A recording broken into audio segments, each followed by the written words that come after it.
This week, Nintendo spills the beans on Mario Wonder's Switch 2 edition, LEGO shows off another new Zelda set, and we wonder where the hell Xbox has been on Switch 2. We've got all that for you and more, because this is Podcasting with Power.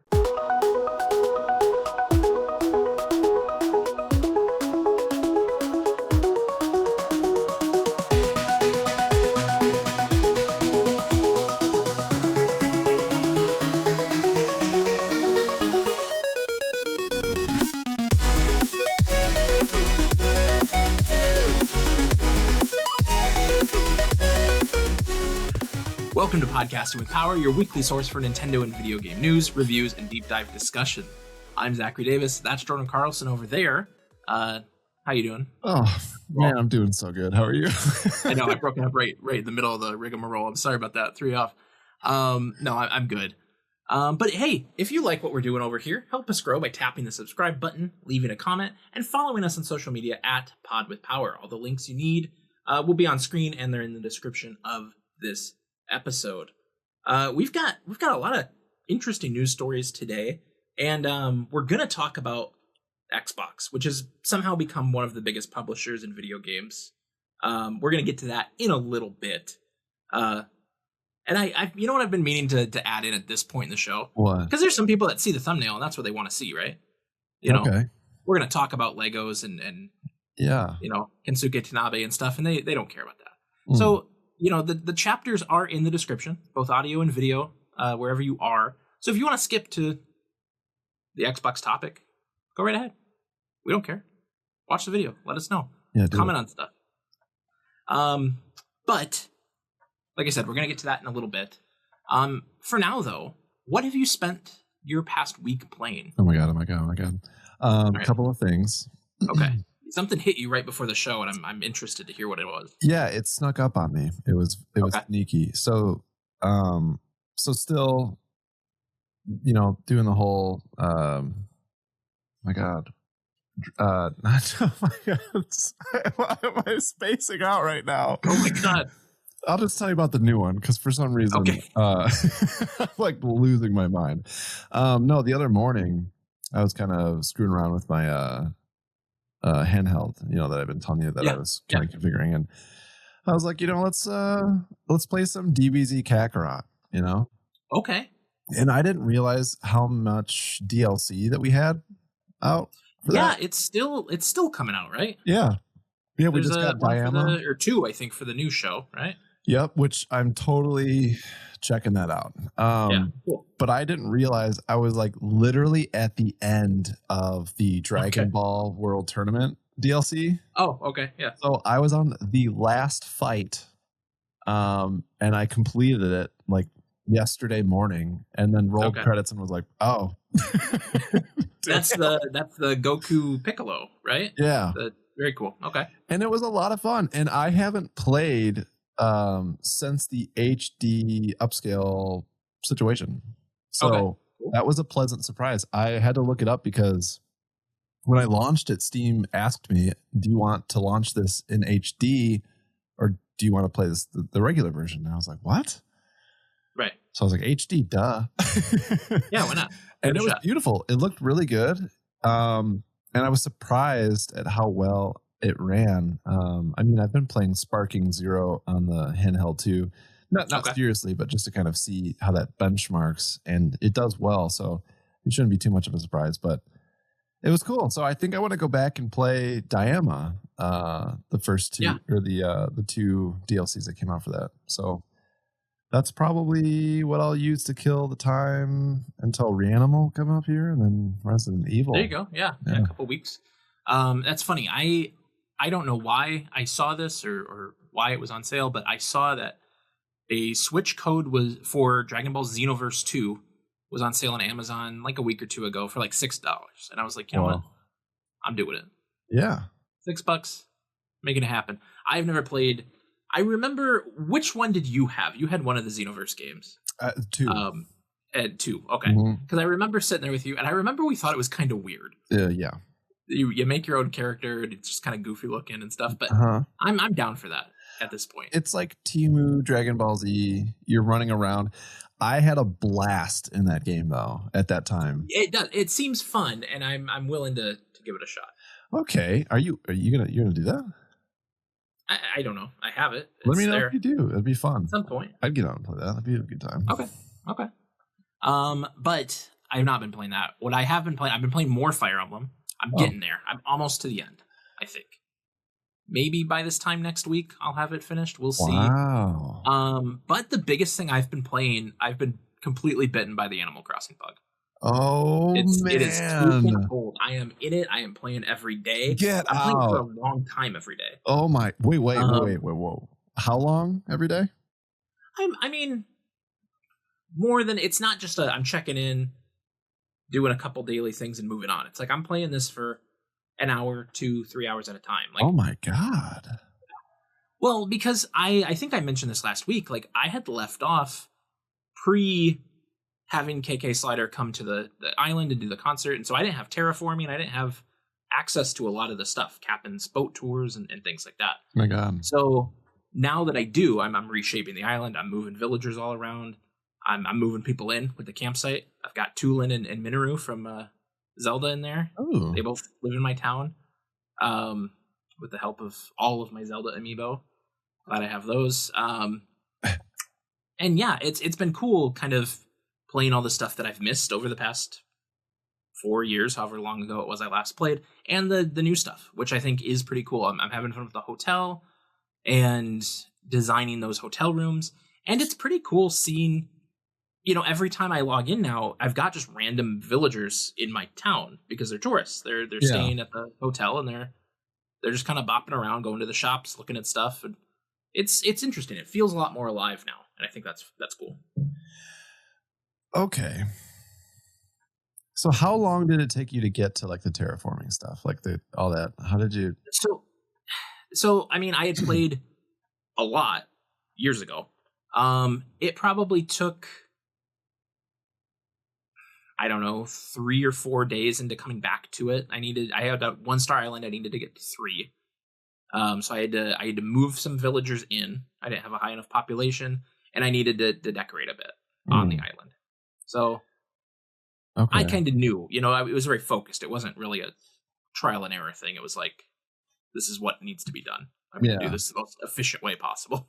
And you stopped sending care packages to that island years ago. So these guys have been fending for themselves. Like for all they know, they were all doing the thing where they're like, oh my God, like, who are you? Like, so like, how much of a cleanup was it? It wasn't too bad. I had the bugs running around the house. I did have some weeds growing, but that wasn't bad at all. That was easy.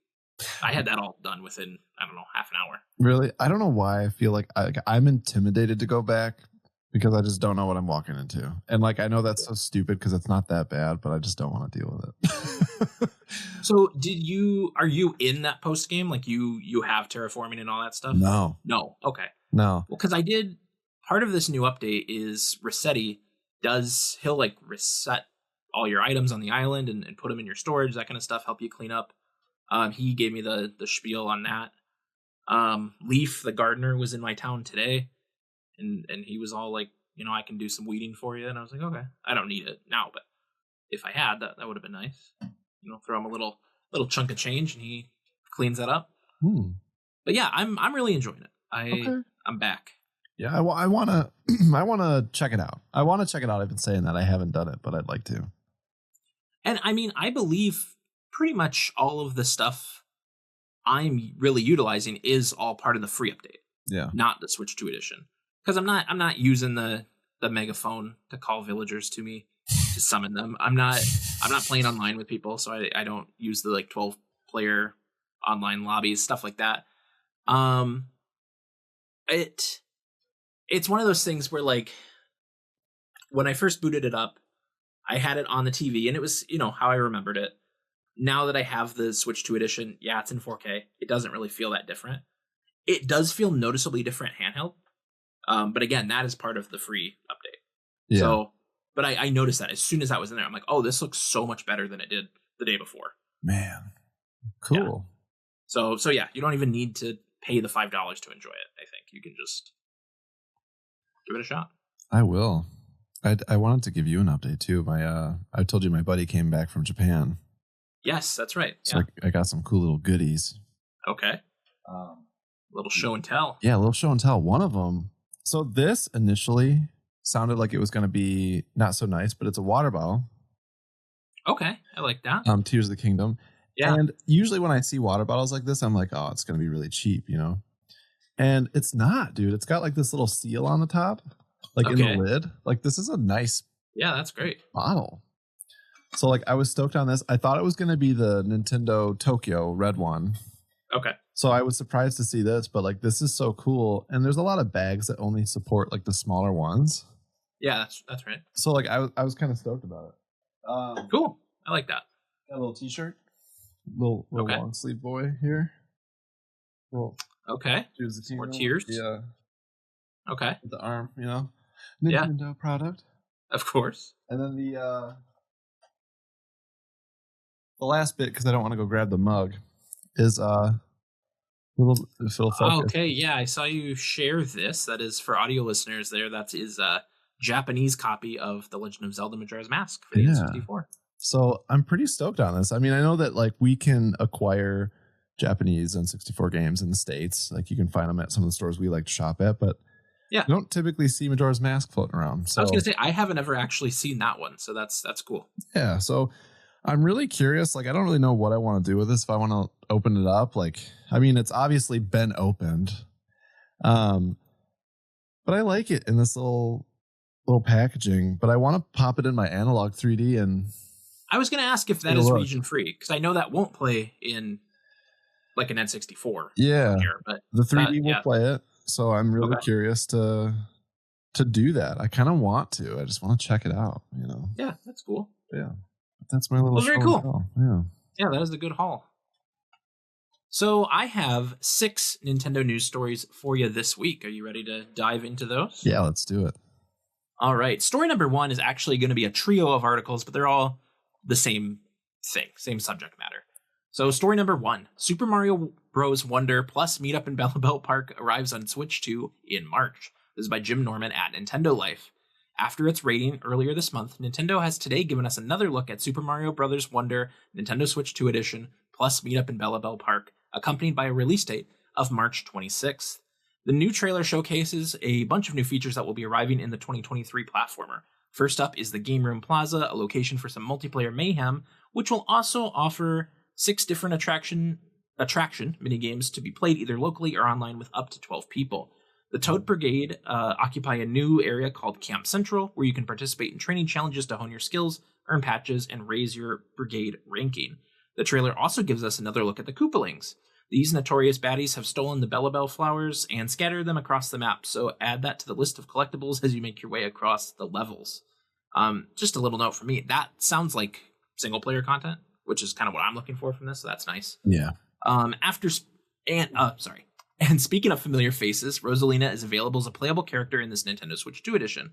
She can even control Illuma as a co-star in co-op, where mouse mode is an option. As if that wasn't enough, the trailer wraps up with the big reveal that 3 Wonder Amiibo will be launching alongside the Switch 2 edition, which brings us to our next story. Super Mario Bros. Wonder is getting a trio of new Amiibo by Alana Higgs at Nintendo Life. Announced on this is all coming from the Nintendo Today app, by the way. 3 brand new Amiibo will be released on the same day as the Switch 2 upgrade, the 26th of March of this year. The lineup features Elephant Mario, Poplin and Prince Florian, and Captain Toad with the talking flower. Yes, Captain Toad finally has an Amiibo. What do they do in game? They'll give you free power-up items if you scan them in while you're in any course. Prices haven't been announced yet for these, but given the increase of the Switch 2 generation, they'll probably be on the more expensive side. And then finally, our last little article here, Mario Wonder's real talking flower sounds both charming and irritating. This is by Ollie Reynolds at Nintendo Life. Just ahead of the launch of Super Mario Bros. Wonder on Switch 2, the real talking flower accessory will release on March 12th, 2026. As for what it does, well, it's pretty much what you expect. It'll say random quotes on its own roughly twice every hour. You can also press the button on its base to make it speak anytime you like. It'll say specific things depending on what time of day it is, but don't worry, it'll keep quiet when you're asleep at night. What's slightly troubling, however, is that although you can long press the button to get it to shut up, the overview trailer states that this is only for a while, at least. What the heck does that mean? So, okay. So we have a bunch of new detail on Mario Wonder's Switch 2 edition. I know you were talking about maybe picking up this release. What does all this news do for you? I love it. Yeah, I love it. It's substantial, I think. It's very substantial. I'm curious. I love to say that I'm excited about multiplayer content, but I know I typically don't commit. You know, I just know I won't play it. I'm interested in it, but And so I feel like I hope like you and I check it out. But even that, I wonder because cool. I know you and I are both like single player guys. For the most part, yeah. Like you said, I would totally be down to check this out and play it. Yeah. But I do feel like that's something we do a couple times, maybe over the first couple weeks this thing is out, and then probably never again, because that's just how games like this tend to go. Yeah. This wasn't in any of the articles, but I think Nintendo has revealed, or it might be up for pre-order now. The upgrade pack for this one is $20. Yeah. So it is on the steeper side of these. I think Mario Party and Kirby were the same. With Zelda being 10 and Animal Crossing being 5. So it's on the steeper side, but I do hope, that content kind of makes up for that. I hope so. And I mean, like, I didn't purchase Mario Wonder, so I'm waiting for this to buy it. Yeah. So I'm excited to play it. I mean, we talked about this a while back, and I mentioned wanting to play it, but I wanted to wait because I saw this was coming out. I don't want to play it before the upgrade comes out, Yeah, I think it is probably worth the wait. I am stoked that there is a Captain Toad amiibo. Yeah, I knew you would be. I'm not too interested in the other two. But yeah, the Captain Toad one is definitely cool. Let's talk about this fucking flower. Yeah, so they revealed this in that direct this previous fall. And now we have some detail about what it'll do. It'll speak randomly twice an hour. Is that concerning to you? Yeah, a little bit. First of all, you have no interest in this, I imagine, right? I don't. This feels like a very anti-Jordan product. I'm not. So this is like very Furby to me. You know what I mean? Yes. Oh yeah. This is very much that. I don't know why. I love when they make weird shit like this. Like this is stuff that I like, but no, I don't like. So you watch the video. You're just chilling out at home, and then this thing's like, cooler today, huh? Yeah. I know. It would scare the shit out of me because let's be real, it would be down here in my office in our basement here, and I would hear it from elsewhere in the house. It'd be like someone's in the house talking, like like someone is in the basement. They broke it in. Like we'd be if we're recording this podcast, and like we're just staying here. It's gonna be like, make sure you're eating your veggies, and you're like. Yeah. Oh my god! and this, what is this vague button that mutes it for a while? What is a while?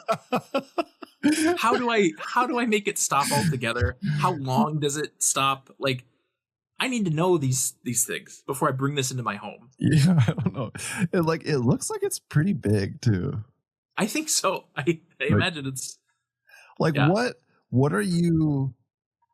Where are you putting this thing? Like, where does it fit in your home? Like you can't just casually mix this into like living room decor, where it's like, no, it's just out there, I don't know. Yeah. It's such I can take it to work. It could go on my desk.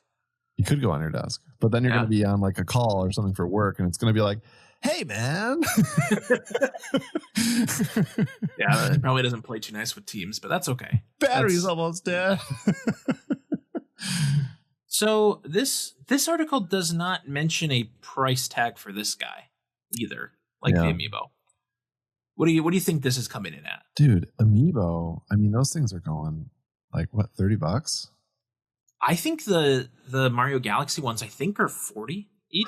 40 each. Those aren't out yet, but and we're talking a talking flower that looks like what this thing's got to be, Yeah, I bet this thing's 8 inches, $49.99, right? $50. Yeah, at least. How much was Alarmo? I think that was like 100. Dude, this thing's $100. I think. Really, I at least Alarmo, I get some utility out of that. That's true. That's true. Waking me up. $80. That's my guess. I guess this thing's probably waking you up too, but dude, actually, so if this thing could be like, your alarm went off 20 minutes ago. Hey, pal. I would love if it like could learn and just like got to know you. It's got like Chat GPT API. Jeez. Yeah. Who knows? Good Lord. Let's not give him any ideas. But okay, so overall, I think we're both in on this edition of the game. You for the first time, me on the upgrade. Do any of the amiibo do any of the amiibo do anything for you? No, not really. Okay. I think if there was some kind of cool functionality that kind of came bundled in there. Yeah, it's just a random power up. It's not anything special. Yeah. I'm gonna level with you. I don't really care for Elephant Mario. I don't at all. I don't really like his design. It doesn't look right to me. No. I don't. No, I'm cool with a lot of the things Mario's doing. I am. Yeah. But this one, when he was a bee, that was cool. When he was a cloud, all that stuff. I'm fine with all that stuff. Something about this one, I don't like it. You prejudice against elephants? No, I don't. I don't know if it's that his clothes are too. They're just Mario clothes. Like I feel like I need him to do something different. I just feel like it's lazy. And why are we so into it? Like why do we go that way? Do we really know? I didn't play Wonder, so I don't know. Yeah, I mean it's fun to play as Elephant Mario. Like the mechanics of it aren't bad. Like, but why did we do it? Is there like a reason? Elephant? Like no, is there not water particularly shooting involved? Like yeah, you're shooting water as the elephant. But there's other. I mean, Mario shoots water in other games. He's got lots of ways to do that. Why not like Rhinoceros Mario or I don't know. Well, I mean, there's a rhino enemy. That's what happened. Is we're kind of pigeonholed into you got all these different kinds of enemies, so we got to do something with an elephant. Well, you can't make him like like a gorilla because then now you're Donkey Kong. So exactly. Yeah. They're like, fuck, man, we got elephant. We got to go elephant. Yeah. Like I said, it's not bad to play. It's just something about the design I don't really care for. Well, especially because you see they're like plushies and like merchandise as Elephant Mario. Yeah. And they love putting Elephant Mario on stuff. They're slapping him on everything. Who what? They're slapping Elephant Mario on everything. Oh, okay. I thought you were naming a person we know. I was like, a person we know likes Elephant Mario that much? No, I don't know. I don't know of any person that likes Elephant Mario. Yeah, no, the plushie Elephant Mario. I'm like, who's buying the Elephant Mario? Like, I would if I saw Elephant Mario out and about, I'd be like, why are we buying? Like, it's almost like as a parent, if they weren't in the know, they saw this and they were like, oh, yeah, who is that? What do we like? Is this Temu? Like, do we know? We don't know where this came from. Like, right? I don't know. Wow. I don't know. Let us know what you think of Elephant Mario in the comments. We'd love to hear it. Story number 2. After Rosalina and Bowser Jr.'s appearances in the Super Mario Galaxy movie trailer, Chris Pratt hints at a couple more character surprises. Quote, people should be excited. This is by Emily Garbett at Games Radar Plus. We already know that the Super Mario Galaxy movie is introducing some fan-favorite Nintendo characters to the big screen thanks to the sequel's trailer, but Mario voice actor Chris Pratt has hinted that we can expect to see even more still under wraps familiar faces in the movie. Quote, oh yes, there are. I'm not allowed to say what they are, but yes, there are some incredible, well, I think some of them have been released in the trailer, Rosalina, Bowser Jr., and then there's even a couple more that are not in the trailer that people should be excited to see. The first Super Mario Galaxy movie trailer, released in November 2025, revealed that Brie Larson would be voicing Cosmic Protector Princess Rosalina, with Benny Safdie taking on the role of Fire Kingdom heir Bowser Jr. They join a cast that includes Charlie Day as Luigi, Anya Taylor-Joy as Princess Peach, and Jack Black as Bowser. But as for which mysterious figures that are still set to join this list, that remains to be seen. The Super Mario Galaxy movie releases on April 3rd. So, because of leaks and just the way the original Mario movie ends, I think it's safe to assume one of these characters is Yoshi. Yeah. Right? and that's sure. And we still don't know if that's going to be a voiced character, if he's just going to make noises. We don't know. But he mentions a couple more. Mm. So who else are we seeing in this movie? It's hard to say, isn't it? Like, yeah. Because I would like to see Boo, but why? Yeah. I can't imagine that being one of them. I'm trying to think of like Galaxy characters. And that's the thing. Like the rumor for a while, it's been pretty strong, even back when this trailer came out, is that Wario would be a main character in this movie, and he just doesn't. I don't think he fits the vibe of what we're doing. Yeah, I think we'll use Wario at some point, but I don't think Wario can just be some like background no thing. You know? No, I don't think so. Toadette, but then no. Yeah. I really don't know. Like, because the emphasis he's putting, I'm looking at a little chart now with the characters on it. Like the emphasis he's putting on it, it's like we'd be excited about it. Okay, so it's not the fucking bee, right? No, I think these are going to be big, popular characters. And like, it's not Bowser Jr. You know what I mean? Like, well, we got him. Yeah, we yeah, him. true. He's in here. But like, would we be? I don't know. I guess maybe I'm just not the right person to ask about who I'd be pumped about to see. You know, because I think Boo is actually a decent pull. Some kind of named character or King Boo or something like that. Yeah. But yeah, other than that, it's just the major Mario characters that aren't in these movies as of yet that could be. It's Wario, it's Waluigi, it's Princess Daisy. Mm-hmm. You mentioned Toadette, and that's just I don't really see any of those being it right now. Turning heads, yeah, no. Yeah, so I don't know. We'll keep an eye out for that. Did we have a Shy Guy in the last movie? I don't remember if there was a Shy Guy in that movie. I like a Shy Guy though. I like a Shy Guy. Just I'm a big fan of the Shy Guy. I'm a Shy Guy. Yeah, you're a little bit. Hey, I'm a Shy Guy. Story number 3. Donkey Kong Country Returns HD update adds Dixie Kong, Switch 2 enhancements, and a new mode. This is by Marcus Stewart at Game Informer. Out of nowhere, Nintendo has released a significant free update to Donkey Kong Returns HD. Players can now enjoy a new playable character, an additional mode, and Switch 2 owners reap the benefits of graphical and technical boosts. The update adds Dixie Kong as a new playable character. As in her previous appearances, she can use her ponytail like a helicopter rotor to boost Donkey Kong's jump and glide over long gaps.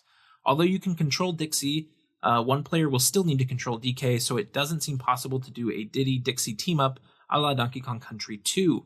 Whatever you're pairing, you can use them in the new Turbo Attack mode that challenges players to race through high-speed versions of stages within a time limit.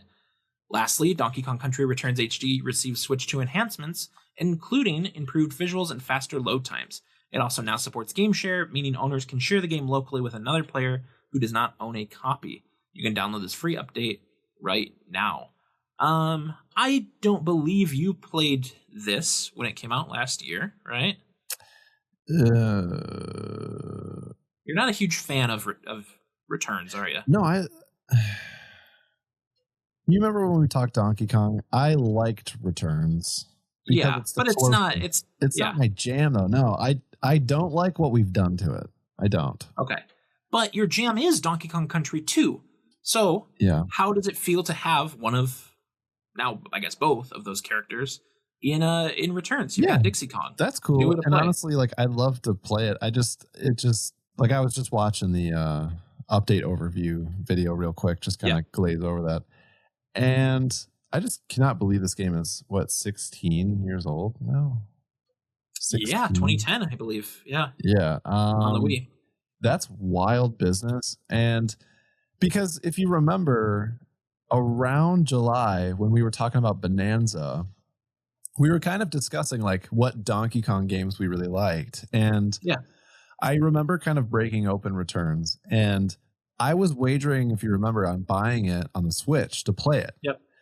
And you were like, I don't know, like it's an old game and it's a little rough, if you buy the Switch version. So now I'm curious, like, what do they do to it again? Like this thing, like... Yeah. So, I mean, I've played it on the Wii. I played it on the 3DS. And then, playing it on the Switch, it was like, okay, so you've kind of blended that. It's got the better control scheme of the 3DS. It's got the extra stages of the 3DS. It is an HD, but it's still pretty jaggy on the edges, Yeah. So this kind of smooths that out. Very consistent frame rate, all that kind of stuff, which is nice if you're playing on Switch too. I think having having the option of Dixie Kong is cool because it does kind of change. I already saw people breaking certain levels, being like, you can just skip this section because you can use her little jump and stuff. Yeah. I think it's weird that it's just her and not Cranky Kong. Yeah. You know, they were both playable in Tropical Freeze, so I would have liked to see Cranky because I like his little pogo ability. And then this new Turbo Attack mode, which looks crazy. Like, I was watching people play this, and it is so fast. Yeah. It's wild. I don't know if I would enjoy doing that necessarily. I don't think I would. But yeah, I talked about this game a bit last year. I had checked this out from the library. And after this update, I might be willing to pick it up. You know, it's a great game, and I know at some point I'm going to want to replay it. Yeah. And I certainly didn't collect everything when I played it this last time. So there's stuff for me to do. I wish I would have picked it up when it was on sale around the holidays, but here we are. Yeah, it's all right. Yeah, if they've smoothed it out and it's not so jagged, I'm pretty into it. You know. Yeah. But I mean, this existing, because this came out of absolutely nowhere. They just dropped this. Yeah. In the evening, and we're like, here we go. Play Donkey Kong Country Returns HD, and I believe it was on the 1 year anniversary or right around it. We're right there, right? So is that the plan? Are we in March? Are we going to get one of these for Xenoblade Chronicles X? Like, are we going to? I hope that they just keep, dropping these. I would love one for Tropical Freeze, to be honest. That is the better one of these, in my opinion. Yeah. So, yeah, hopefully we keep getting these. I know Paper Mario Thousand Year Door is one that people want. Like, just, drop some little updates like that. Story number 4. Veteran Nintendo producer Kensuke Tanabe, known for Metroid and Paper Mario, reportedly confirms retirement. It's by Chris Scullion at Video Games Chronicle. This one's pretty long, so I'm going to kind of jump around a little bit.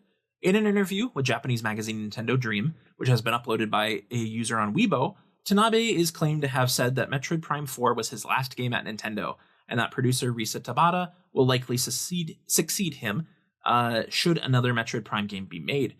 VGC interviewed Tanabe and Tabata back in 2020. Tanabe is claimed to have said that when he was planting hints in Metroid Prime 3 and Prime Federation Force about villain Sylux, he kept thinking to himself that one day he wanted to make a game about Samus and Sylux. He explained that because of his age, he realized Metroid Prime 4 might be his last chance to do so, so he decided it would be the first game in the Sylux saga. He talks a little bit about that. But part of his quote here, furthermore, I have confirmed that I will no longer be involved in the production of the series moving forward. Whether a sequel will be made is still uncertain, but I sincerely hope that one day Ms. Tabata and Retro Studios will be able to tell this story completely and bring it to a close. While this appears to suggest Tanabe is only ending his involvement in the Metroid Prime series, the article reportedly ends with him confirming that he's ending his time at Nintendo altogether. Quote, it's been 40 years since I joined Nintendo. Metroid Prime 4 will be my final title developed at Nintendo. Having joined the company in 1986, Tanabe is one of Nintendo's old guard. His first game as director was Super Mario Bros. 2, and he contributed designs to classic games like Super Mario Bros. 3 and the Legend of Zelda titles A Link to the Past and Link's Awakening. In the 90s, Tanabe moved into the producer role, overseeing many of the externally developed titles Nintendo collaborated on, such as Pokemon Snap, Star Wars Shadow of the Empire, and Eternal Darkness. In the modern era, he's best known as the longtime producer of the Metroid Prime and Paper Mario series. In total, Tanabe is credited with more than 150 games. Wow. And I put a link in there so that you could check out all of those games, because we'll talk about them in a second.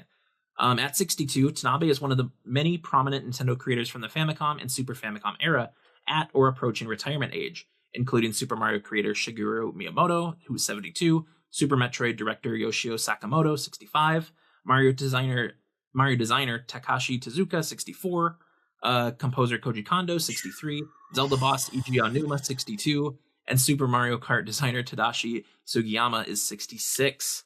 So this is a big one, right? I certainly, I think, gets a lot of talk in Metroid circles, with Metroid Prime. But yeah, he has been a big force behind Paper Mario, since I believe Thousand Year Door, I think was maybe the first one he worked on. Yeah, as the supervisor there. And obviously, yeah, he's got a huge list of games here. How does this feel? We're seeing the retirement of one of the, like I said, the old guard of Nintendo. Yeah, it's pretty wild. I mean, that list though that you went through. I mean, we got a lot coming here. Yeah, a lot of big ones. Big key players.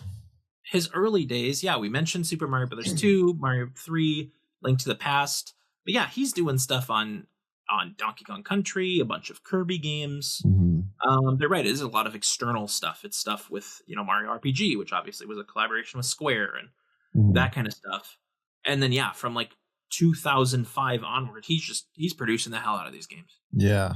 No, he's got his hands in everything. Huge hits, a huge roster. I was going to say hits. There's definitely some stinkers in here. Oh, there's not stinkers, but some games that maybe didn't do so well. You've mentioned Geist before, which I see. Like there's, you can't bat 1,000. I understand that, but yeah, there are some pretty big games here, which is cool. I mean, looking at 1996 Mario RPG, Kirby Superstar, Shadows of the Empire. I'm not really sure. I didn't really. I know people like that one. I don't have any experience with that one. No. 98 Ocarina of Time. Looks like that was his whole year there. Pokemon Snap the next year. Whole year Pokemon Snap. Wow.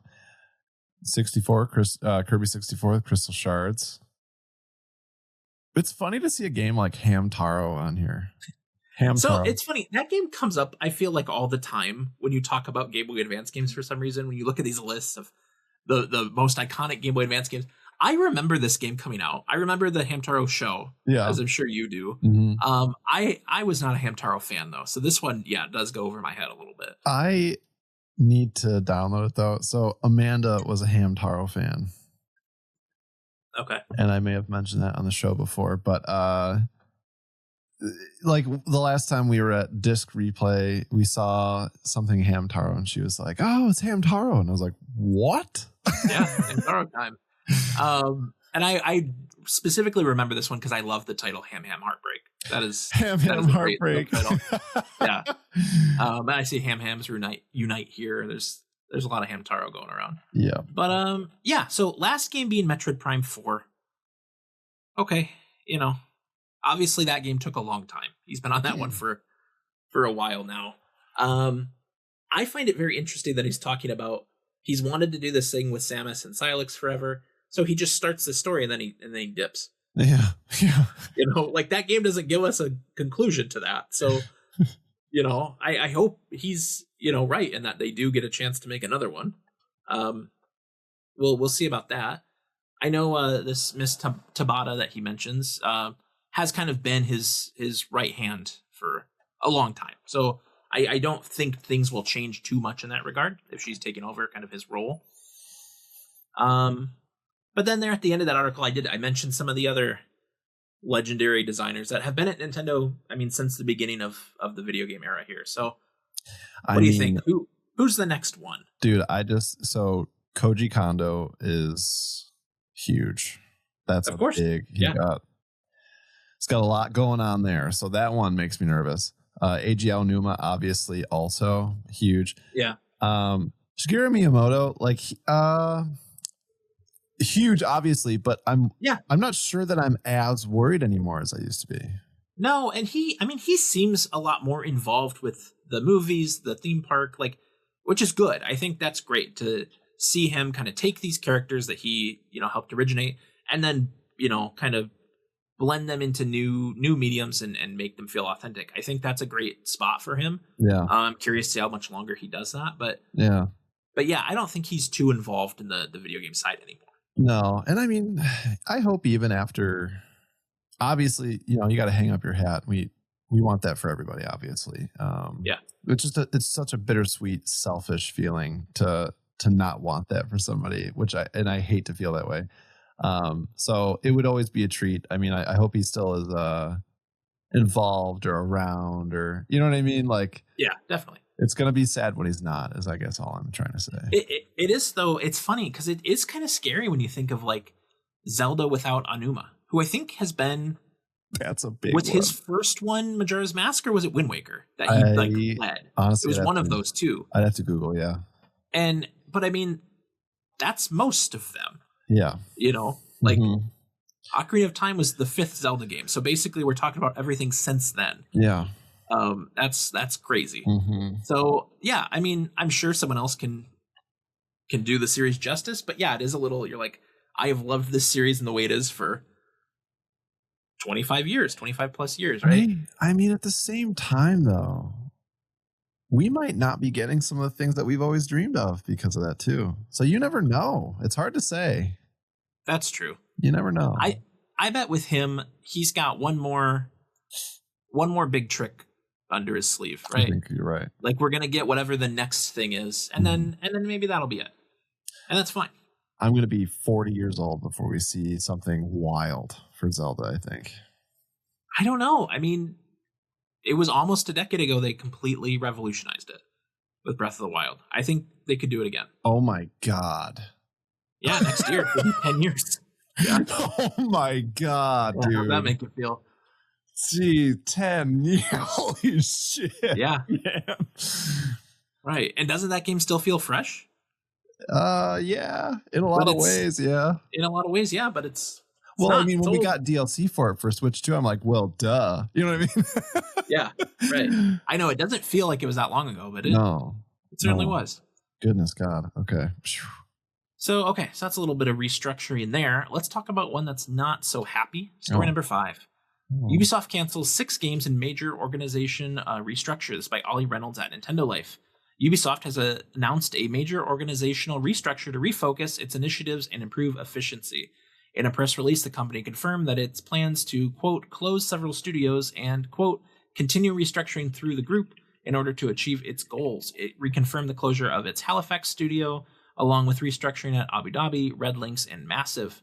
It will also reinforce a working structure of 5 days in office environments, which will be supported by yearly allowances to work from home. Naturally, news of studio closures also means that several games, 6 to be precise, have been discontinued. This includes Prince of Persia: The Sands of Time remake, along with 3 brand new IPs and a mobile game. We know that totals 5, so who knows what the 6th is. On the flip side, 7 unspecified titles will be granted additional development time to ensure they meet the quality standards set by Ubisoft. I know one of those that's been pretty heavily reported on is the Assassin's Creed Black Flag remake. That looks like it was going to come pretty soon, and looks like it's delayed now. So that one of the things they want to refocus on here it is. Ubisoft will primarily focus on open world games and games as a service titles, which it says will be supported by targeted investments, deeper specialization, and cutting edge technology, including accelerated investments behind player facing generative AI.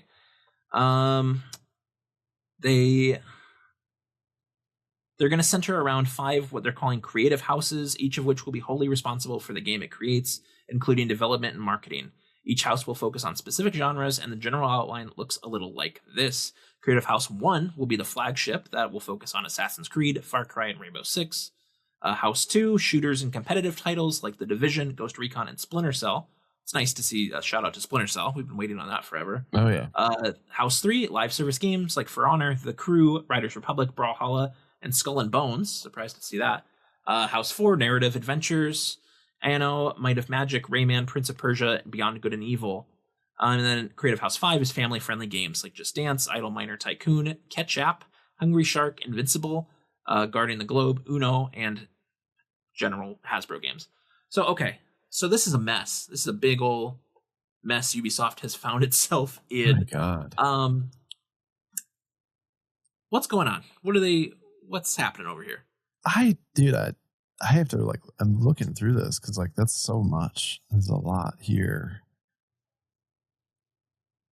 I mean, what do you think? Oh my gosh. So what's crazy is there have been rumors for now a couple weeks, maybe even months, that Prince of Persia: Sands of Time remake was going to shadow drop this month, like the 16th. Yeah. Which obviously we kind of went by that date here.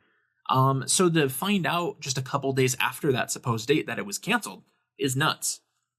I believe they started this project twice. What? So yeah, so I don't know how hard it is to get that off the ground. I mean, do you have any experience with that one? This would have been like the first PS2, GameCube Prince of Persia. Like early No, 2000s? but the thing is, I remember a lot of people around me being really into it, but Yeah, I had it on PS2 and I loved it. It was great. I know I've always I mean that's the thing though, like if it comes out, if it's remade, then yeah, I have interest in it. I would like Yeah. to check it out. I missed it the first time around, so I'd like to see it the second time around. But Splinter Cell being on the list is pretty awesome. Yeah, it's nice. You know what? People have really wanted that to come back for a long time, so it's nice to see that in there. Where are you on Ubisoft as a brand, as a publisher? Like, when you hear Ubisoft is putting out a game, do you just kind of go, no, I'm not even going to bother? Or like, because there's some of these that I know you like. I know you like Far Cry. Yeah, I like Far Cry. Right? I like Far Cry, and I like Assassin's Creed for the most part. It is interesting, though, how, some of these work for people and some of them don't. I think there's something for everybody in here. And I think that's the whole, this whole house situation, I think kind of signifies or shows that, puts that on paper. But I think there is something for everybody with Ubisoft, but I just always feel like it's never the thing I'm looking forward to. It's always something that I'm using to pass by time. Splinter Cell used to be huge for me. I would look forward to those games because at the time there was nothing like it. I didn't think. No, not really. Metal Gear's it's a stealth game, but it's still pretty different. Yeah. Yeah. And like you had all these tools and like the missions you were going on. Like I loved that. And I still would, I think. Assassin's Creed, again, super fun. Confusing as fuck for me, honestly. Okay. I remember loading in and then being like in that weird like computer area. Yeah. And I'm like, what? I remember the first time I saw that game too. I was like, what are we doing here? Yeah, what is happening? But it was impressive and fun. I had a good time. Far Cry, like you said, it needs no explanation there. Incredible story, super fun. That's a game that I would find myself looking forward to. I think are the Far Cry releases. I would see that one's coming out and be like, nice, I'll play that. That's a good time. But outside of that though, like everything for Rayman over the last decade has always just been like, nah, I'm not. I don't know. I mean, I know rabbits really aren't your thing. Good Lord. But those Mario Rabbids games are cool. I don't think we're getting another one of those. But I will say, prior to that, though, we did get Rayman Origins and then Rayman Legends. Yeah. And you can play Legends on the Switch. Those are incredible platformers. They are so good. They really are. You got to give them a shot. Please. I don't know, man. Come on. I don't know. It's funny. We almost did a topic today about games that we just kind of don't, we just kind of look at and go, I don't know. Guess what? I feel like that's one of them for you. What was I just going to say though? Oh, but like in 2024, my game of that year was Prince of Persia: The Lost Crown, which was the Metroidvania that they did. Ran great on Switch, was excellent everywhere. They put that out. It was received very well critically. Didn't maybe sell the best. And then Ubisoft just disbanded that team. Just said, you're done. And it's like, this is one of the best games you have ever put out, right? In the decades you've been a business, this is easily one of the best. And just you guys are done. Oh, jeez. Good try. So we'll follow this. We'll see how this goes. Because I think there's some good stuff there. I do. It just they don't seem to know how to manage it all. Yeah. And then finally we've got story number 6. LEGO The Legend of Zelda Ocarina of Time. The final battle is now available for pre-order. This story comes from Nintendo itself. Today, the LEGO Group unveils The Legend of Zelda Ocarina of Time, The Final Battle, a tribute to the climactic showdown from the beloved Nintendo game. The highly detailed LEGO set invites fans to recreate the epic battle between Link, Princess Zelda, and Ganon amid the ruins of Ganon's castle. Comprised of 1,003 pieces, the set captures the drama and intensity of the final confrontation with a crumbling castle tower and rubble concealing 3 recovery hearts. At the push of a button, the ruins erupt as the lid mechanic bursts open and Ganondorf rises from the debris, ready for battle. Builders can also display iconic items from the game, including the Master Sword, Hylian Shield, Megaton Hammer, and Zelda's Power. Okay. Represented by waves of light. Interactive elements enrich the build experience, reveal hidden treasures, raise Ganondorf, and engage with a brick-built figure of Ganon. The set also includes a transparent build representing the fairy Navi, along with fabric capes and weapons for the characters, enhancing both play and display possibilities. This set includes 3 LEGO minifigures, Link, Princess Zelda, and Ganondorf, along with a large Ganon figure with Navi. Builders can enjoy the nostalgic journey of assembling these beloved characters while reliving the tension and triumph of the game's iconic final battle. This set will be available for pre-order January 16th, which is past. You'll be able to purchase it on March 1st, and it is priced at $129.99, which I think is not too bad for this. So, okay, we kind of guessed that this was it. They teased this set a while back. What do you think, seeing it in all its glory? It's pretty awesome. Yeah. It's pretty awesome. I think this is exactly what I wanted to see for Zelda. I've told you before on the podcast, the Deku Tree set just did not do it for me. I didn't care for that. So seeing this, like seeing where we're going, that's the stuff right there. That's what we want to see, you know? The only thing I'll really say, like if I had to provide any kind of critique, it's just that the set is very busy. That's the only thing. It's kind of small for as much as what's going on. You're right. It's very, very busy. But I mean, Ganon looks great. Link, Zelda, the whole thing. It's very cool. And you love to see it. And now I'm starting to feel that pressure where now I want to be more active with this. Like I want some of the Zelda sets. Like if we're going to keep going and expanding on this, I want to participate. You know what I mean? So okay. I'm looking around though. I'm like, where am I going to put these things? I want them. Right. Yeah. Well, that raises a question I wanted to ask you, right? We got the Deku Tree that you mentioned that you can configure one of 2 ways. You can make it look like Ocarina of Time. You can make it look like Breath of the Wild. Mm-hmm. Now we have this set from Ocarina of Time.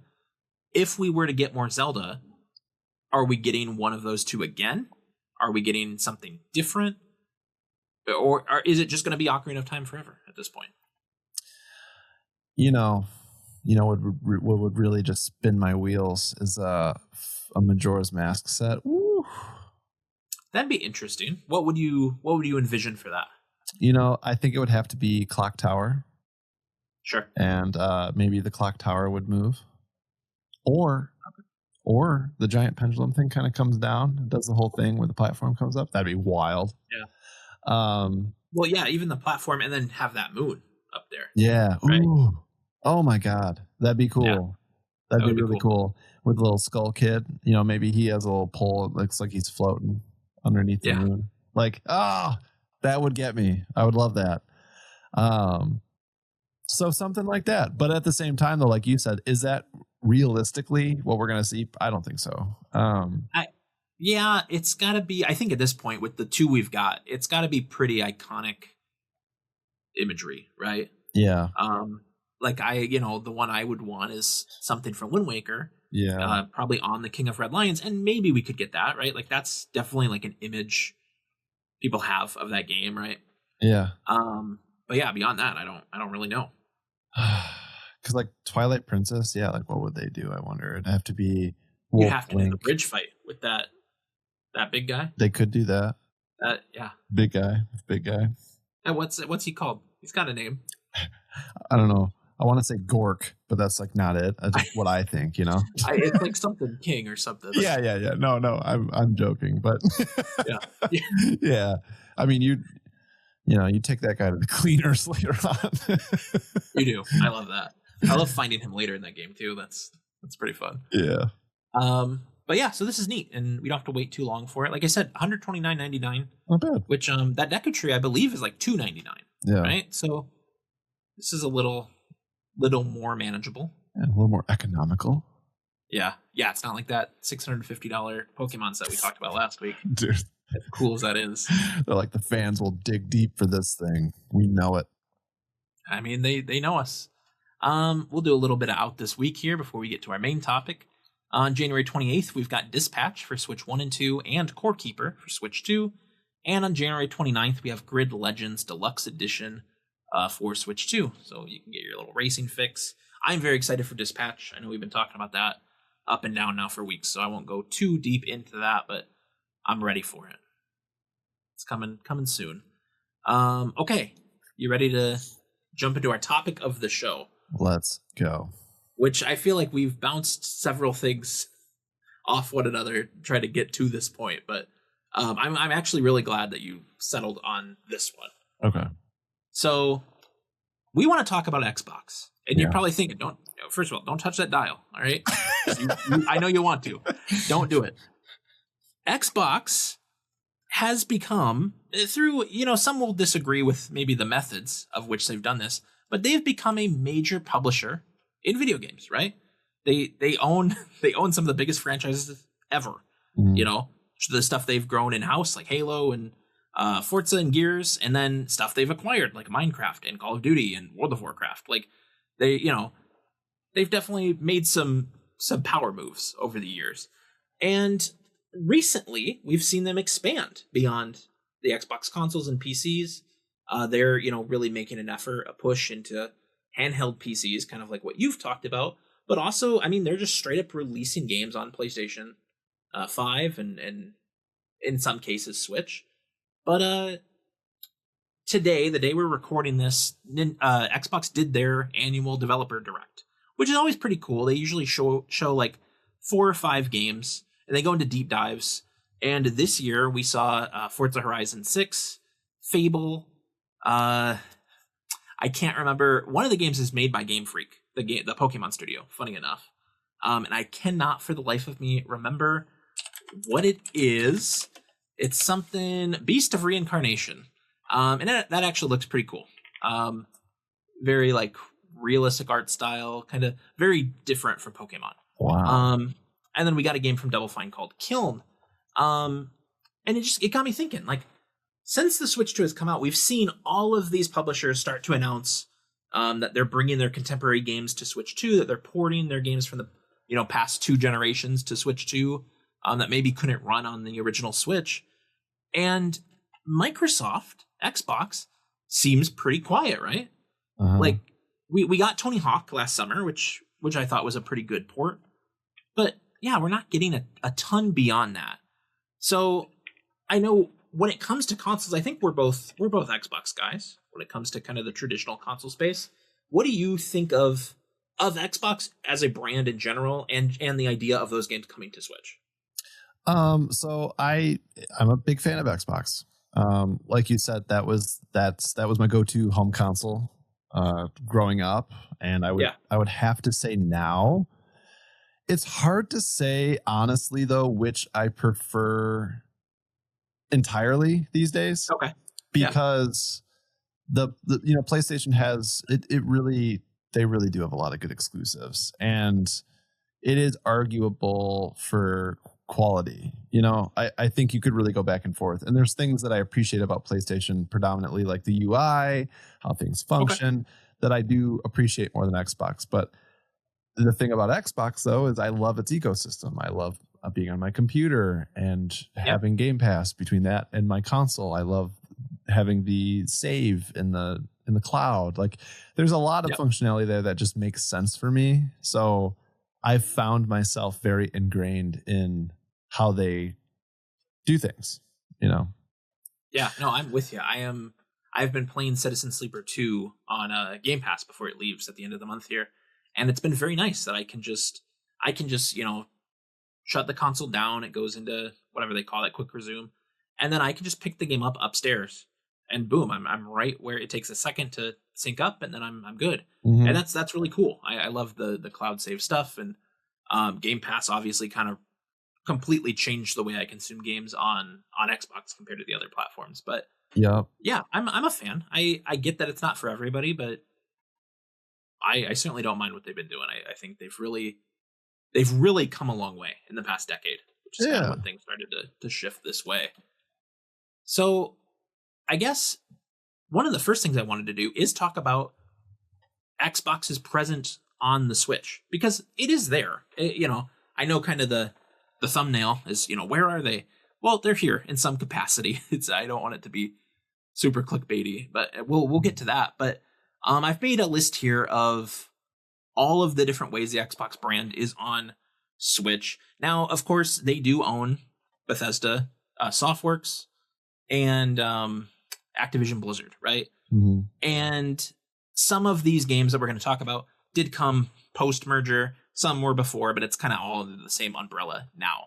So from Xbox Game Studios proper, we have Minecraft, which was on the Wii U and new 3DS as well.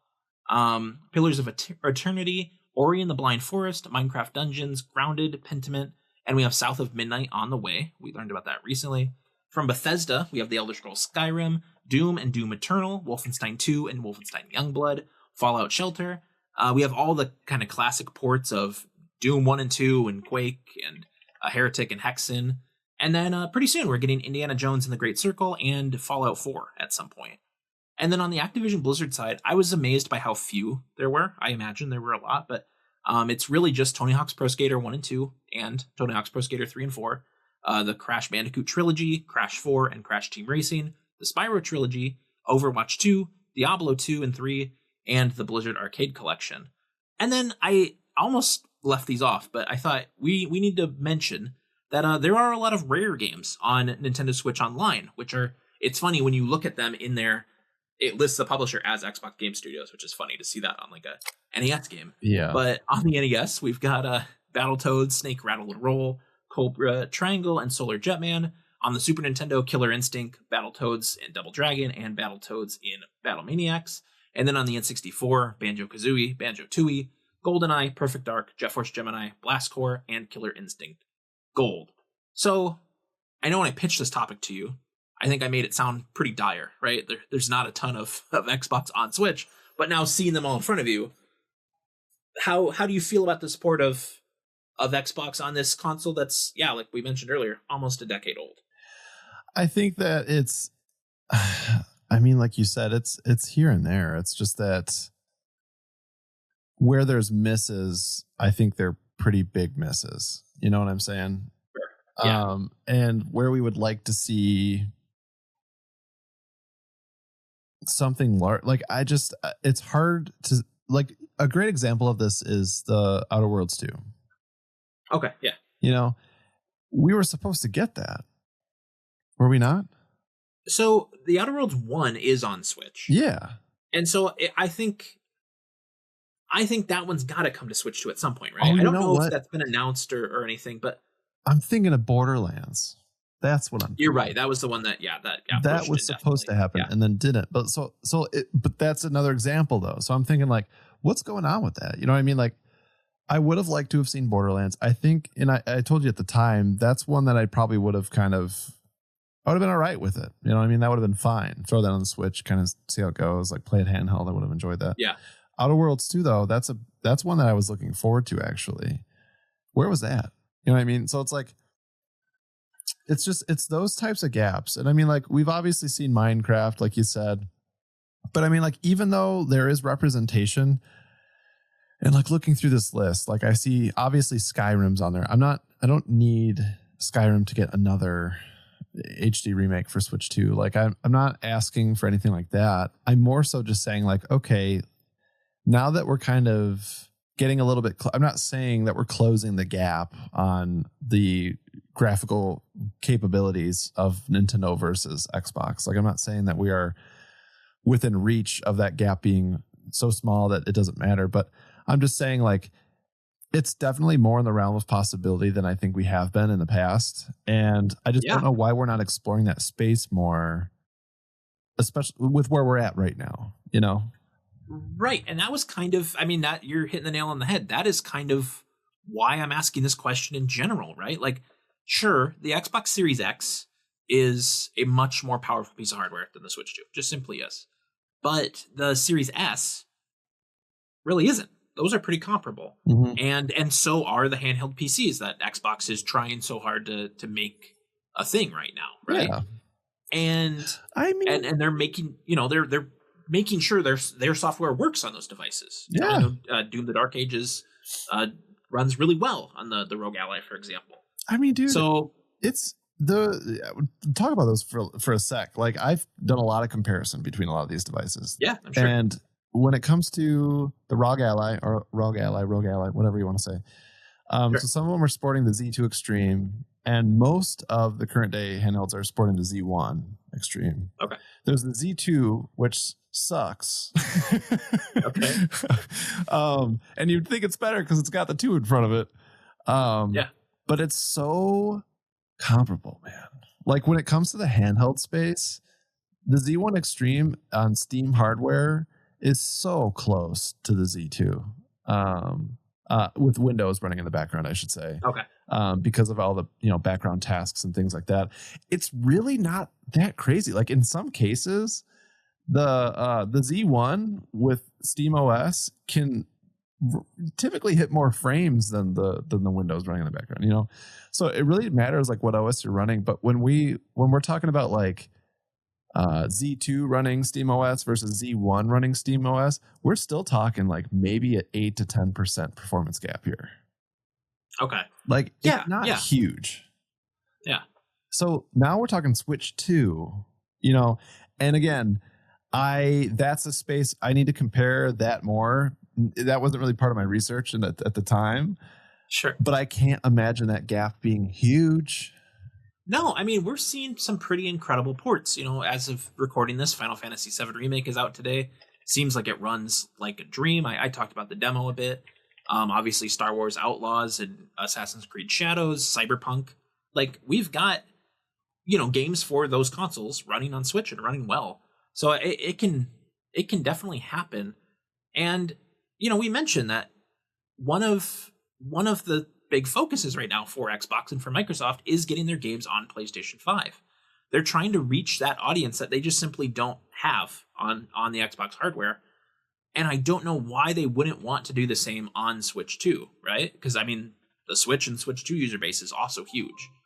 So I have to imagine that they want to, but we've talked about Nintendo kind of slow rolling these dev kits. Mm-hmm. And it does make you wonder if maybe they were resistant to give Xbox some of those dev kits, maybe kind of in that old line of thinking of, you're the enemy. And they're not, right? Like, the person buying an Xbox Series X and a Nintendo Switch 2, I think, are so different, right? Like, they're such different use cases. I don't really think of them as competitors, but I imagine Nintendo probably does to an extent. Do you think that has anything to do with it? Do you think Nintendo is trying to keep maybe their competitors off of Switch at least a little bit, keep them at arm's length? I don't know, man. I don't, and I don't think so because that does not seem like a good strategy for them, especially with what we've been talking about of like what's in the barrel for Nintendo. Like, what do we have coming up? Yeah, that cat is still in the bag. I think, you know what I mean? Yeah. As far as the big stuff, so I can't help but think that wouldn't. It's not advantageous for them to do that. I don't think they would do that. Right. Especially with some of these heavy hitters. I think I agree with you. And then I guess before we start going through the games themselves, I'm sure this topic is gonna touch some nerves, I think. Because I think there are still some console warriors out there, right, who really believe in the division between Nintendo and Xbox and PlayStation. We're in for it. We're really in for it. And I want to say I just did a quick search here just to see. I can't remember what NVIDIA chip the Switch 2 had in it. You know what I mean? To compare. Yeah. And I forgot that Nintendo confirmed DLSS support for their titles. And I mean, like, in the Switch is optimized for Switch titles. You know what I'm saying? Like, yeah. I'm just wondering if we can support ray tracing and DLSS. Like, I just can't imagine that gap being. I mean, it's big. It is. I know. It's just. But with an industry that is scaling everything right now, like, that's a big deal to make sure your thing can play on any device. Mm-hmm. You have to imagine that this is just part of that spectrum, right? Yeah. No, you do. Yeah. So, I guess my question is, does the idea of Xbox games being on PlayStation, like, does that, or not PlayStation, on Nintendo, does that bother you? Like, does the idea of playing a Halo game on a Switch bother you? No, I don't think so.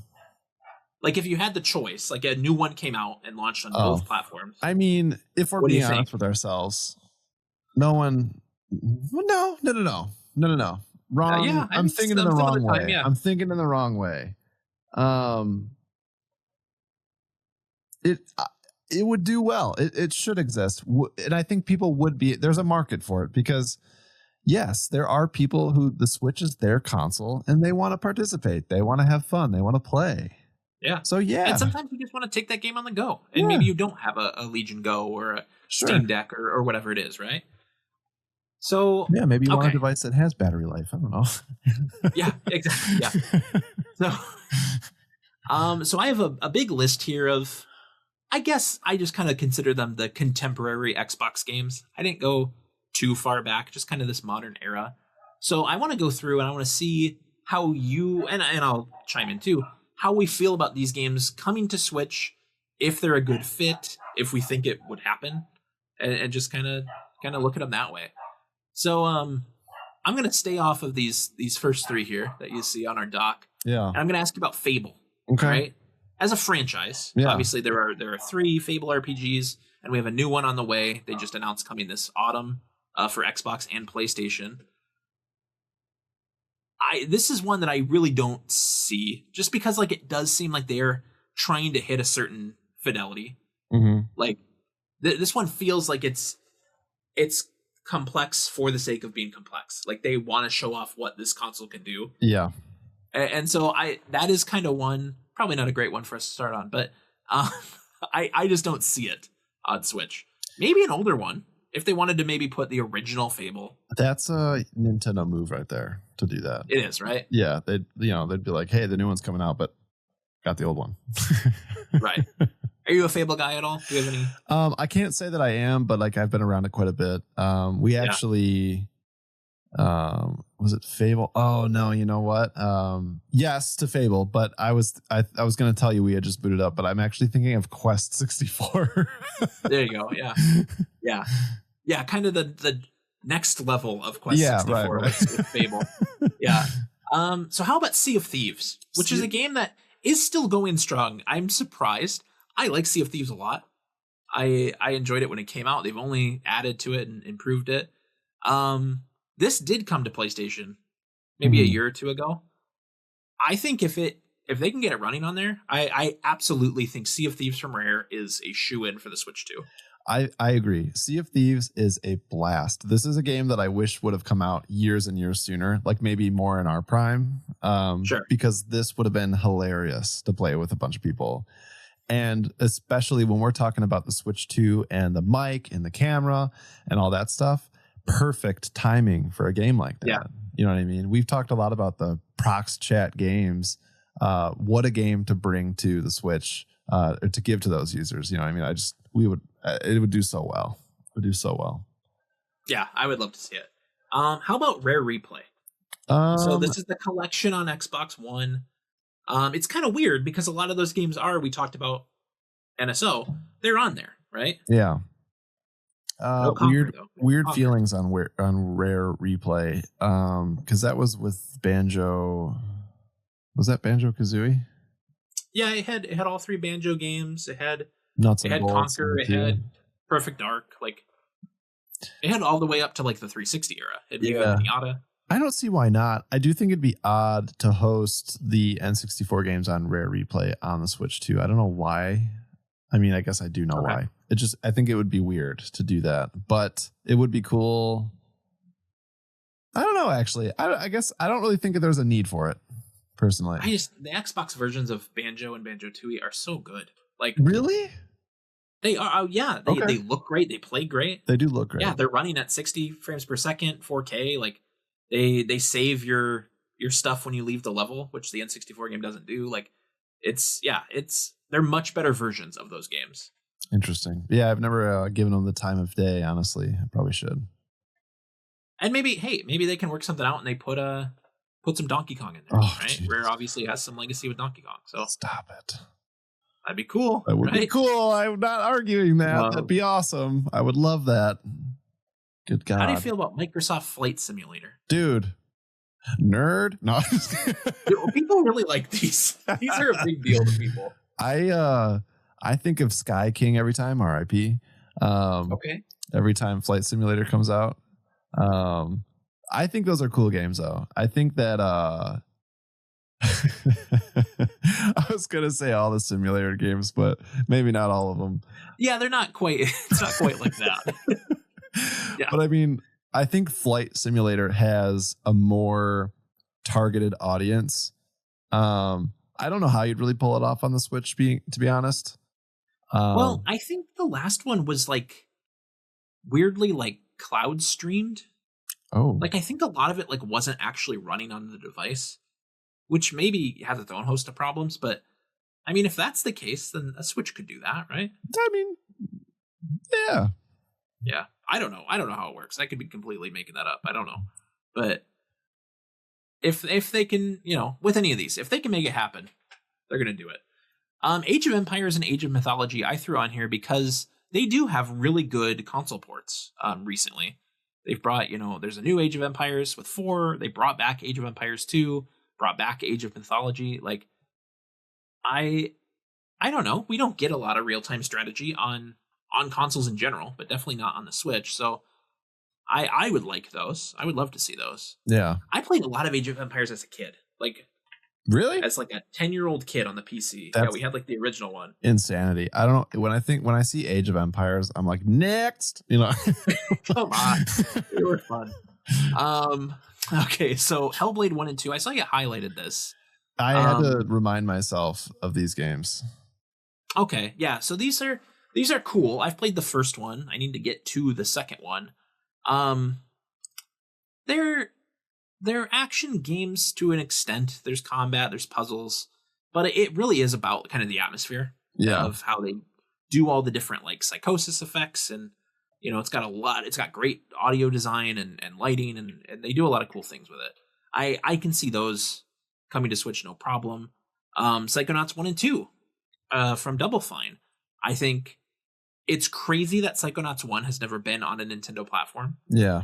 Like these games are so Nintendo coded that they need to be on there. And I love Psychonauts 2. I thought that was one of the best Game Pass drops Microsoft has ever had. I mean, I would really like that one. I mentioned Keeper, which I talked about being one of my favorites from last year. Mm-hmm. I think that just makes sense on Switch too. And I think they could get it running. I did include Kiln here on the list, which is the game they announced today. I don't know if you had a chance to see this one, Jordan, but it is a multiplayer combat game where you craft your character, who is a piece of pottery. And so you make it look like however you want. There's lots of different types of pottery you can choose from, different vibes, and they all have different abilities. Oh, no. This is not a game for me, I don't think. Just we talked about kind of the multiplayer thing. But man, I do think this looks like a Switch game. Like, it has that Splatoon energy. Okay. To me. So you're telling me I can shape it however I want? That's what they said. I'm gonna take a stab in the dark and say maybe not the way you want, the way you're thinking right now. Sure. I don't know. Wild. All right. Yeah, we'll mess around with that and let you know. Yeah, we will. Do you see any of these Double Fine games? You've kind of been in agreement that you think they're coming at some point. But which ones? Any of these Double Fine? Psychonauts, Keeper, Kiln. Psychonauts. I'm in the same boat as you. I'm actually surprised that hasn't figured its way out, I guess. Sure. Okay. And then we go over to Obsidian. We've got The Outer Worlds 2, which you mentioned. Mm-hmm. I think that would be a welcome addition. People really, really liked this last one, from what I understand. I have not had a chance to try it out. So far, I still like the first one more. Okay. Personally, I played quite a bit of the second one, and I do enjoy it. They're a little bit more serious this time, I feel like, or at least up until the point I'm at right now. It's interesting. Okay. Because the first one, we were joking right off the bat. I was going to say, that was a big part of that first one. Yeah, and it was hilarious. And there's still jokes. It's just, it doesn't feel as lighthearted and as funny all the time as the first one. Yeah. Interesting. I played Avowed a little bit last year, and I liked that. It's kind of in the same vein. I think a cool fantasy RPG, could be a welcome addition to the Switch. And then the last one I have here it's a weird one because the other Ninja Gaiden games are on Switch, but Ninja Gaiden 4 did come out last year from Microsoft Publishing, with Team Ninja and Platinum. This one's gotta come over at some point. Even if Microsoft maybe isn't involved anymore in the publishing part of the agreement, I feel like at some juncture this will make its way over.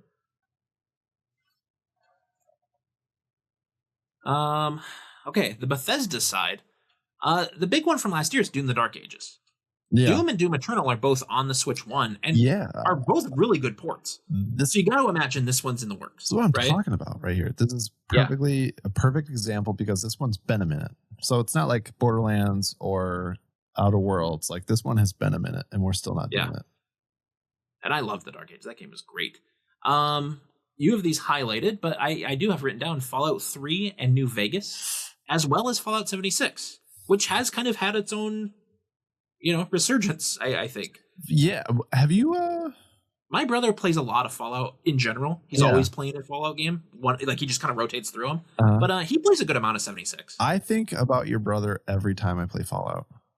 Yeah. It's just because I know how much he loves Fallout. So he always has a Fallout game going. I know right now I think he's playing Star Wars Outlaws, but then so I'll see him on that, and then I'll see him. He'll jump into Fallout 3 or something. Well, because he's a big New Vegas fan, right? That's his favorite. I think New Vegas is his favorite, yeah. Yeah.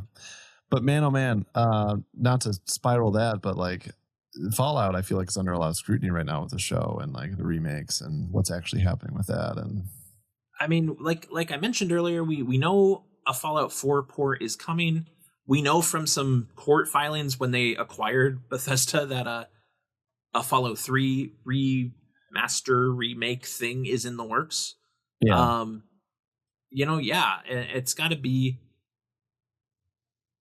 There's got to be something cooking, right? Well, I feel like there's been a lot of hubbub around Fallout lately. Like the little countdown thing on their website right now, which is probably just the season ending. I don't really know, but like, I don't know what that is. Yeah.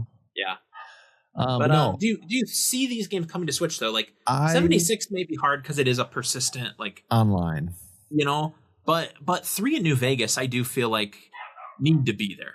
3 definitely. 3 in New Vegas. Both of them. Yeah. No, I agree. Both of them definitely need to be there. 76. I'm kind of with you. I don't know that Nintendo Online can support 76. That's kind of I don't know.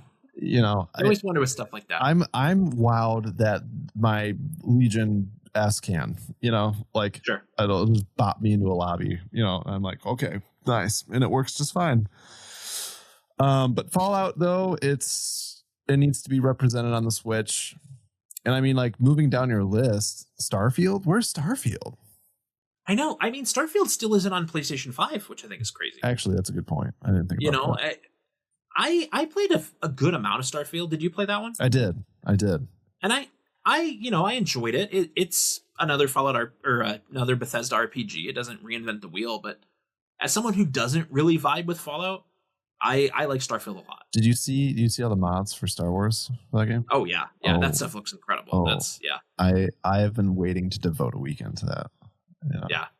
I would like to go back and maybe finally finish it, and then where's Bethesda's new one with the girl from the world of television? I don't remember her name. She's starring. She's the lead in the new space RPG. No. That's Naughty Dog. That's that is Naughty Dog. Yeah. Ooh. Yep. God, I love Naughty Dog. All right. I know. I don't think we're going to see any of those on Switch anytime soon. But, no. Who knows? We could. Okay, so Starfield, Oblivion Remastered, kind of in the same boat as those other Bethesda RPGs. I did put Deathloop and Ghostwire Tokyo on here. Dude, Ghostwire Tokyo was kind of a letdown. Really? I didn't ever touch that one. I did play Deathloop, and I enjoyed that. Ghostwire Tokyo was a little bit of a letdown. I would have liked for it to be awesome, and it captured my attention for a little while, but it really could have been better. Okay.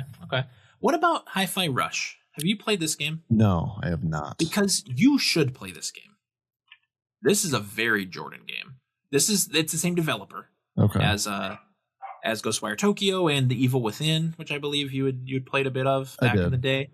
But it's a very different vibe. So it's bright and colorful, and It's an action game, but it's a rhythm action game. Oh. Everything in this world is moving.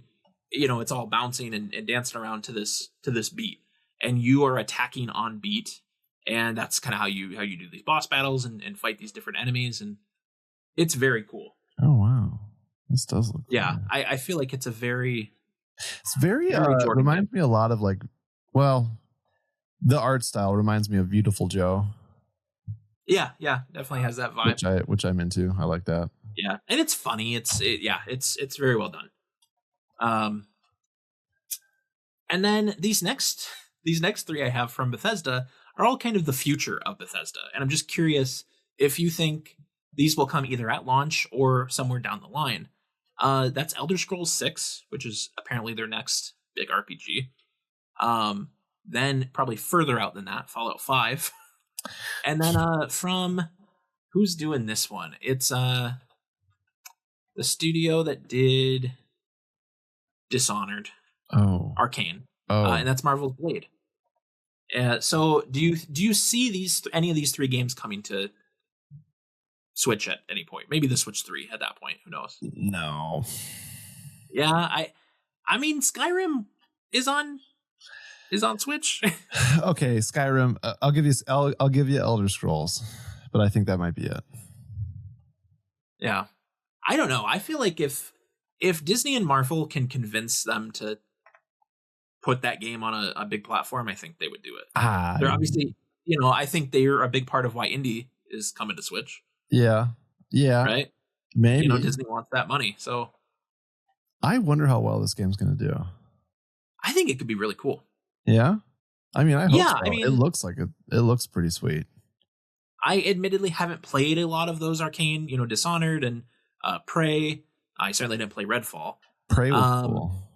Yeah, I remember you liked Prey, but I mean, those guys doing and I guess I did mention Deathloop. I did play that, and I liked that. I think that could be a cool thing with the Blade property. Yeah, no, it does look cool. That does look cool. And then with Activision Blizzard, we've got Call of Duty, which I have just kind of as a whole, but then also Warzone. Warzone was one of my predictions for this year. I do think Switch is getting Warzone. Huh. Are they getting any other Call of Duty?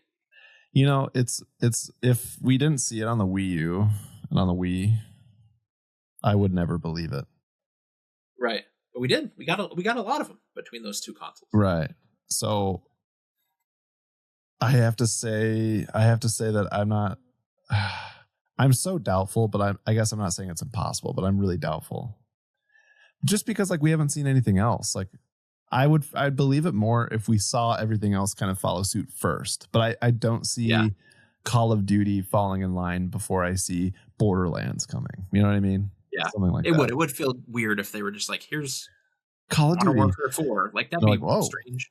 They're conforming. Okay, nice. I just don't see them being the first to fold, I guess.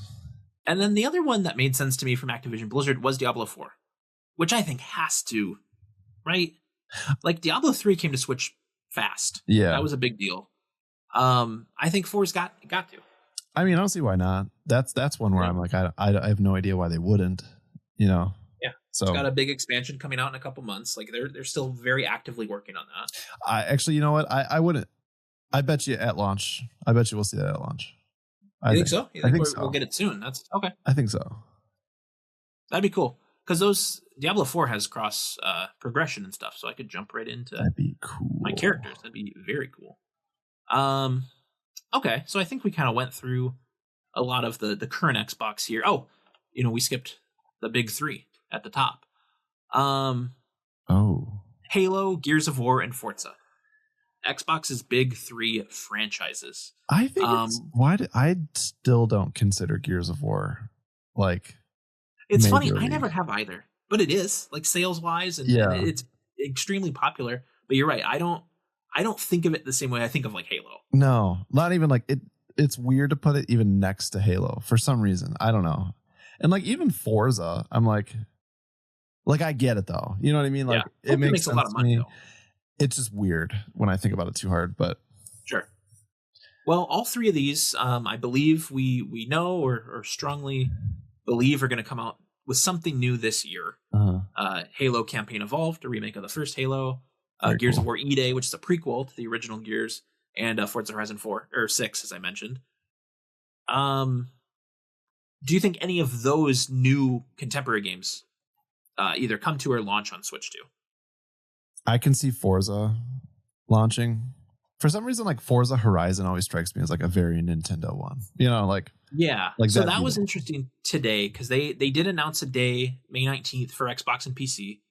All they said though is that it's coming to PlayStation later, and you're right. That feels like it could be they could drop the Switch 2 at the same time. That could very much happen. Gears doesn't have any kind of concrete thing, but Halo Campaign Evolved, I think you mentioned the online of games like Fallout 76. This doesn't have multiplayer. Right. It does feel like if you were going to put Halo on the Switch 2, this is maybe the best place to start. It's the original game, so it's a great place for new people to jump in. Mm-hmm. And yeah, just kind of show off what that thing can do. I feel like definitely it wouldn't be at launch. I think if any of those three come at launch, it would be Forza. It wouldn't be Halo or Gears. Okay. I think Halo could make its way, but I don't see, like, as we're easing the transition and we start to see more Xbox represented, I don't think Halo's like, I don't think we're cannonballing in that pool. You know what I mean? Okay. It's going to be the 25th anniversary of Halo this November. It's wild. Just throwing that out there. And then Gears E-Day. This is the one of the three that I think is maybe the most, or the least likely. Just because I do think that is kind of meant to be a co-op online thing. And it does feel like, they're trying to hit a level of fidelity like Fable that I don't know that they really want to compromise that. Yeah. Because I think with Forza, like you mentioned, it is very Nintendo. They're very open. The Horizon games are open world. They're very scalable. As long as the racing is fun, it's fine if they maybe don't look the absolute best. So, yeah. I don't know. At some point, maybe we'll get all three of them, but yeah, it's interesting. All three of those confirmed for PlayStation at some point, which is wild. You told me that 10 years ago. Ooh. Yeah, that's right. Yeah, no, I mean, we make jokes about that. People come in GameStop and they're like, do you have this on the Nintendo? And they're like, no, and we never will. Like, it's like that kind of thing, Yeah. Well, now they do. So this last little bit here that we'll talk about is just, what do you think Xbox Game Studios and Microsoft could do on Switch 2? Not necessarily games that they've already made, but like, where could they go if they wanted to maybe develop something with the Switch in mind from the ground up? Oh my gosh. Like, so first of all, we'll just start at that first one. So platformers, Banjo, Crash, Spyro, what you'd listed. I mean, how cool would that be?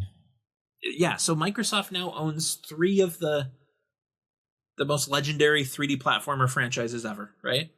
Outside of Mario and Rayman, these are probably the other big ones. Yeah. If you're making a Mount Rushmore of 3D platformers, it's probably most of these guys. Can you imagine a new Banjo? Yeah, I mean, come on. I would love that. Unreal that would be. Yeah. Like, gosh, man. Like, and what almost like an underdog comeback that'd be. Yeah, I mean, it feels like it's been so long that I kind of don't have hope that it will happen. No, I don't think so. But man, if it did, it would just be incredible. And that's kind of what I'm saying. I would not bet on that at all, But the only thing is, one of the Activision developers, Toys for Bob, went independent after Microsoft acquired Activision.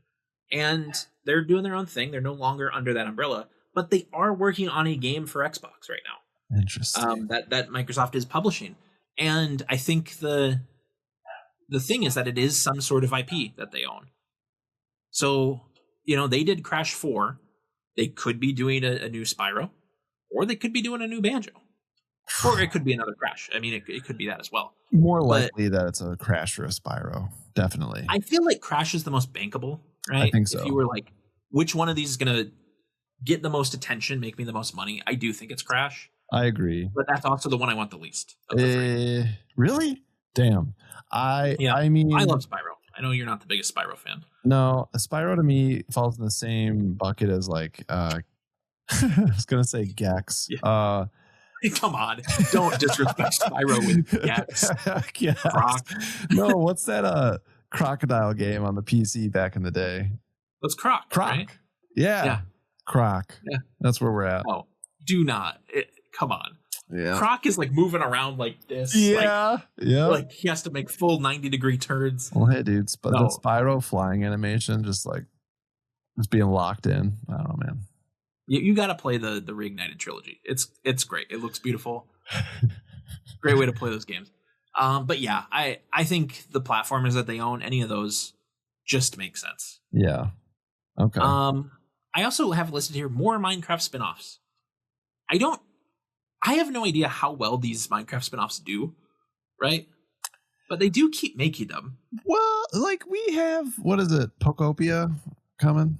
Sure, yeah. Kind of, right? Yeah, but like how does a Minecraft dungeon sell? Or do a game, which I liked. That's basically a Diablo-like in the Minecraft world. Like it was fun. Yeah. But like Minecraft Legends, the other one. I don't even really understand what kind of game that is. Like looking at it, I have no read on what you do in that game. No. Once Minecraft went Telltale, I was like, see ya. I don't know. Like I stopped paying attention. You know what I mean? Okay. Yeah. Like when I saw that start happening, I'll still play my OG Minecraft from time to time. I think we talked about this like once a year. I'll go back. Sure. And I'll make a couple weird circuits out of, I'll go into all that, and then I'm like, I'm out. And that's kind of my yearly thing. But I don't know, man. I think I'm more into the Minecraft spinoffs than I might be Minecraft at this point. Interesting. Okay. Yeah. Well, then we'll have to look out for that. I don't know what they could do at this point. I don't know. You know? Like for some reason, it's just like I don't care, but I'm interested. You know what I mean? Yeah. Yeah. You just want to see what they're doing. Yeah. Yeah, I get that. Okay. How about another Tony Hawk remake? No. I think we're getting one, whether you want it or not. And I think it's coming to Twitch too. We touched all the bases for Tony Hawk for me. Underground, which I know that is not the popular opinion. I know that people love Underground, and I did too at the time. But I think Underground 2 was bitchin'. That game was good. Underground, I just didn't care for as much, but like I said at the time, I loved it. But I think I don't need them. You know, would I be upset if they did them? No, I wouldn't be upset. Would I buy them? Probably. You know what I mean? But after our last because we reviewed those, and honestly, when I was done, I was like, all right, I mean, we talked about if we wanted this, if we wanted a new Tony Hawk, which is obviously a possibility too. Yeah. I just would prefer that they keep things like. If they're going to redo Tony Hawk, redo the story mode how it was. Don't change it. Yeah, I think they would need to nail that this time. Like, I think, and you know what? Maybe I'll take back what I said. I think if they do that, then fine. Because Underground was a different story. It was a full story. It wasn't just like new level objectives. It was like you were playing through this new skateboarder who gets signed, and your friend Eric, and he betrays you, and it's all crazy, Yeah. And Underground 2 is even cooler, in that story. So I don't want them to screw that up again. If they give it a faithful remake from the ground up the way it was, I think that's pretty sweet. Okay. How about, and I've dreamed of this since the acquisition. Oh no. We bring back some of these licensed Activision games, right? We talk a lot about Spider-Man 2, right? That's under this umbrella. That is an Activision game. If Microsoft just kind of facilitated a little deal with Disney and said, "Hey, let's work this out. Let's get some of these games out there." That'd be incredible. My balloon. Yeah, I do. I want that. I want that on my Switch too. I think that would be incredible. Yeah. Put it on NSO. Put it on there, dude. Yeah, I don't know. I don't think I need Spider-Man 2 again. I need Spider-Man 2 again. And Shrek. I have Shrek and Shrek 2 here too. Oh my god. The Shrek 2 game is pretty good. Is it? I've never played it. It's good. It's got some good combat. It's goofy. It's a good time. Yeah, fun. These are games I'll put in my GameCube and check them out after if it's been a while. And Spider-Man 2 was a groundbreaking game, and I played the shit out of that game. I loved it. But yeah, I don't know if I'm dying for a Switch 2 version of it. Okay. The last two that I have here are some classic shooters that I think maybe they could be convinced to bring to Switch at some point. I've got Call of Duty, probably that original Modern Warfare trilogy, maybe Black Ops 1 and 2. Cool. I could see that. Yeah. If they remaster those again. They never did 3, so they could always do that. And then, of course, the last big one for me is Master Chief Collection. Ooh, big. That's so not necessarily new Halo, but Halo 1, 2, 3, 4, ODST, Reach, that's all of the multiplayer maps. See, that I can see them doing quick. Like that. I would love that. To me, that's not a cannonball in. That's like Master Chief Collection. It's big. It's like historical kind of, and they're like, you know what? Yeah. Here you go. Like I feel like that is more likely than like when we're talking about them putting like the new Call of Duty on, or like cannonballing like into that Switch pool. I feel like Xbox going, here's the Master Chief Collection. That's more likely to me. Yeah, because I mean, I'll be honest. I jump in and play MCC once in a while. Yeah, dude, me too. I love it. I love playing some like usually it's Halo 1, 2, and 3. Yeah, I don't really mess with the 4 or the Reach multiplayer, but yeah, I like those first 3 a lot. I will say I liked I would say probably 2, and I'd say 2, probably 2 or 3. Yeah. They're a lot of fun. Do you have anything else that you think you could see them trying one day?